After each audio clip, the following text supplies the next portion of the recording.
Necromancy is something out of the ordinary for most of the living today. The art of bringing the dead back to life is often used in fantasy and mystical films, but the ancient people did not neglect various divination. I will tell you how necromancy came into being and how it has evolved over time. Watch the video until the end, it will be interesting. Hi friend, you're on the KirTop channel. Sumerians. First of all, you need to understand that necromancy is magical rituals to summon ghosts, and if many fortune-telling was done with an unknown outcome for the conductive, then in the case of summoning ghosts, the magician acted intentionally and aimed at the result. The first mention of professional necromancers is mentioned as early as the 2nd millennium BC in Sumero-Akkadian sources. As a rule, they communicated with ghosts so that they would leave the living alone, and they themselves would find their resting place. The Sumerians in general were timid guys. In their religion, ghosts were more likely to be feared, but still their calls were not uncommon. For example, in the Tales of Gilgamesh, the god Nergal brings his friend and companion Enkidu out of the realm of the dead, and on some clay tablets that have come down to us, there are even detailed instructions on how to summon a ghost. Some of the documents even contain warnings about which spirits are best known to invoke. Of course, what's a ritual without ingredients to summon spirits? For this, the Sumerians used quite classic things: juniper and sulfur smoke, oil, honey, wine, good beer. But on top of everything else, there were things that were wild by modern standards. So in many rituals it was necessary to use, for example, the droppings of a wild bull and bear, crushed partridges, snake, lion and crab fat, and much more. It was also possible to resort to the possibility of talking with the dead. To do this, it was necessary to smear the eyes with a special ointment, which included human and dog bones, wolf feces, spoiled fat, black dog pus, and cedar resin. Perhaps if you rub yourself like that, not only the dead will be seen. Turkey. Do not think that only the Sumerians indulged in the cults of the dead. So, for example, in the territory of modern Turkey, in the temple complex of Göbekli Tepe, dated to the 10th century BC, evidence of necromancy was found. Scientists believe that ancient people practiced air burial here. On one of the columns of the complex, images of decapitated bodies of people who were carried away by birds were found. Many remains of skulls were also found here. Among them, there are also unusual finds. These skulls were suspended with the help of special grooves and holes. Researchers think that with the help of them they predicted the future, and the future also belongs to the realm of necromancy. Around the same place, archaeologists also found human skulls, which were often specially decorated with plaster and various objects. It is not yet known exactly what role they played in the life of the temple, but there is an assumption that these skulls could be original portraits of ancestors. True, this doesn't explain the relatively young age of the owners of these skulls, and even the fact that during the lifetime of the owners these skulls were specially deformed. Apparently, the emphasis was on the appearance of the owner. Israel. On the territory of modern Israel, in Nahal Himer, evidence of necromancy was also found. There, archaeologists unearthed limestone masks, along with which several skulls modeled in plaster were kept. Judging by the holes in the bones, these masks were attached to the skulls themselves. Probably such amulets were made in order to scare away evil spirits that could dwell in those very skulls. Finds next to the marks show that if a living person put on these masks, then he could, as it were, reincarnate into the deceased, that is, become a guide to the world of the dead. In those days, it was believed that the dead protect the living. They were consulted and also asked for help in wealth and fertility. Ancient Egypt.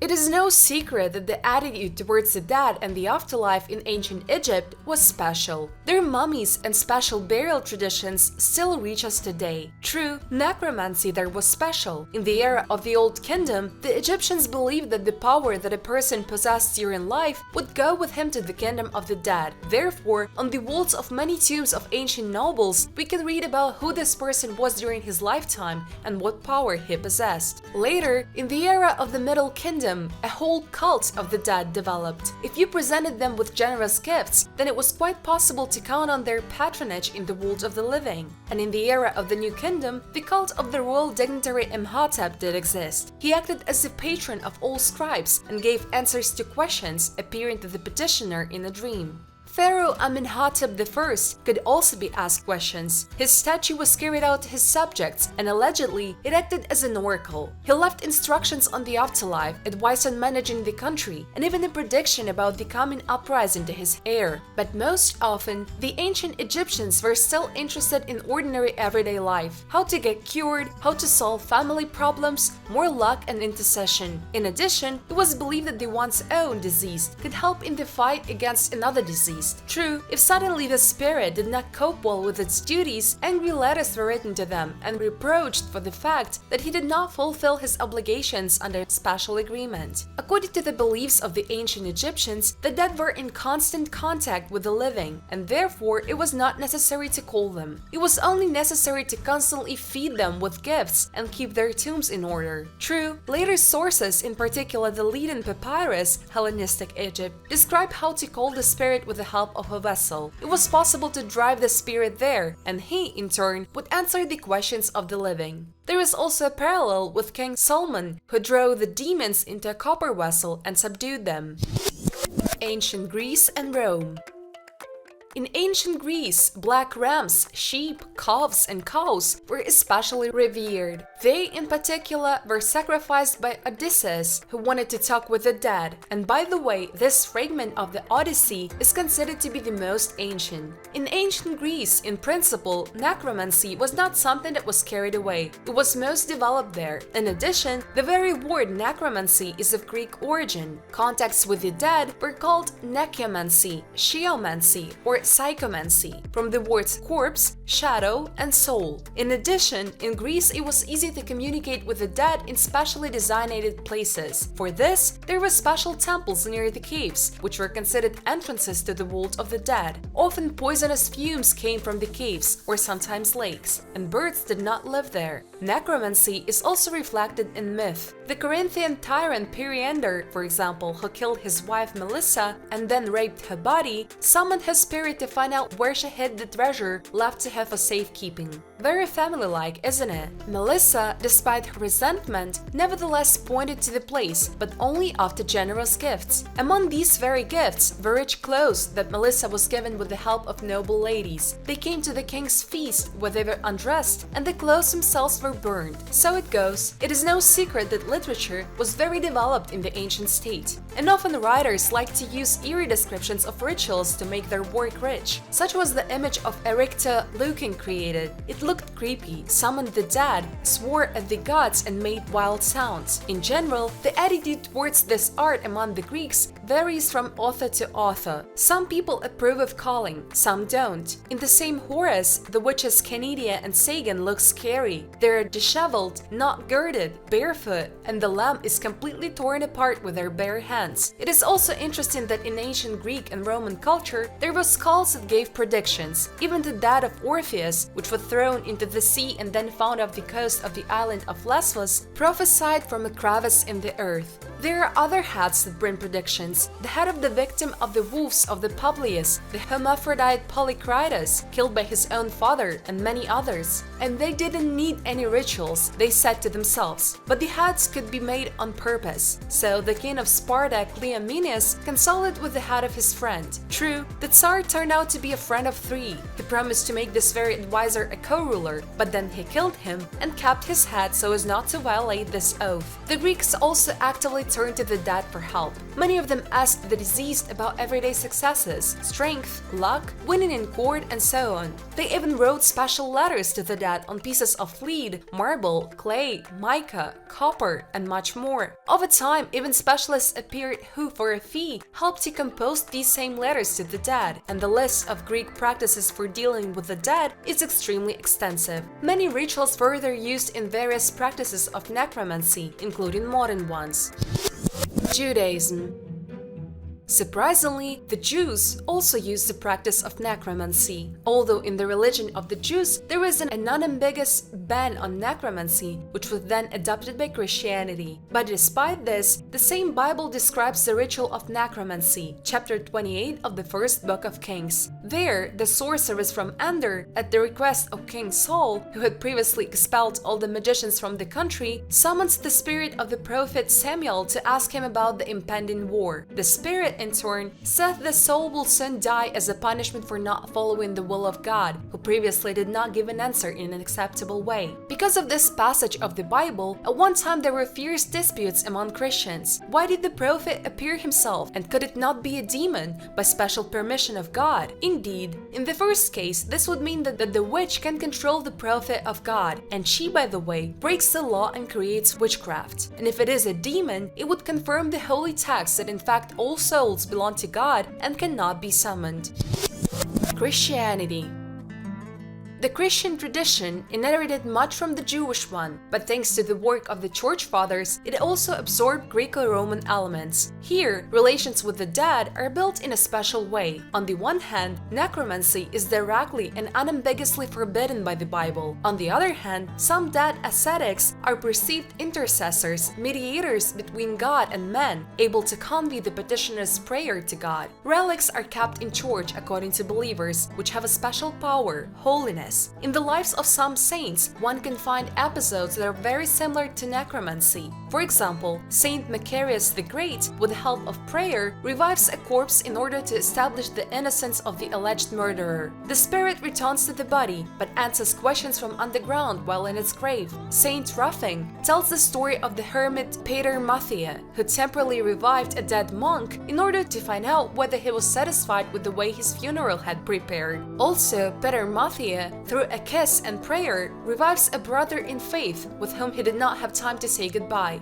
Interestingly, in this case, the elder offers the deceased a choice to die again or continue to live. Reverend Mark the Gravedigger also revives the dead. He received such strength from God as he worked hard preparing places for the burial of monks, as evidenced by his nickname. It is important to understand that Christians do not identify what is described with necromancy as part of the forbidden art of magic, but attribute such episodes to miracles, outstanding unusual events occurring from God. Miracles are opposed to rituals performed out of self-interest, vanity, and accordingly going against God. Mention of such necromancy can be seen in the New Testament. Simon Magus, a contemporary of the apostles, tries to resurrect the widow's son who has been carried to the place of burial, but fails, although he achieves that the deceased begins to move his head. It is emphasized that in this case, the return of the soul to the body is only a deception committed with the help of demons. The descriptions of contacts with the dead were also influenced by the Christian practice of indulgences used by the Catholic Church, because thanks to an indulgence, the deceased can be released from purgatory. This has given rise to a number of stories in which the deceased attempt to exchange their favors for absolution. Appearing ghosts ask to make donations to the church and offers prayers for them. Around the 15th century, stories appear in European folklore in which priests have special knowledge of how to summon the dead.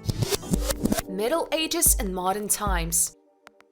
Despite the large number of references to magical books in medieval folklore, there are practically no real works devoted to necromancy. Perhaps this was facilitated by the active struggle of the Church against heresies. However, in later literature there are not only descriptions of the practices of communication with the dead, but also attempts to classify them, although the authors turn to this topic very reluctantly. Agrippa, in Occult Philosophy, referring to Greek descriptions, speaks of two types of necromancy and scamancy. The revival of corpses is called necromancy, which is impossible without blood. Scamancy is the invocation of souls, which, however, does not do without a corpse or its parts, for such things contain spiritual power friendly to them, spirits. Both types of necromancy are clearly frowned upon by the author, but the second seems less repulsive to him. Despite the general disapproval, there are also descriptions of perfect necromantic rituals. For example, in the English book Ancient Tombstones by D. Weaver, it is described how Edward Kelly and Paul Waring,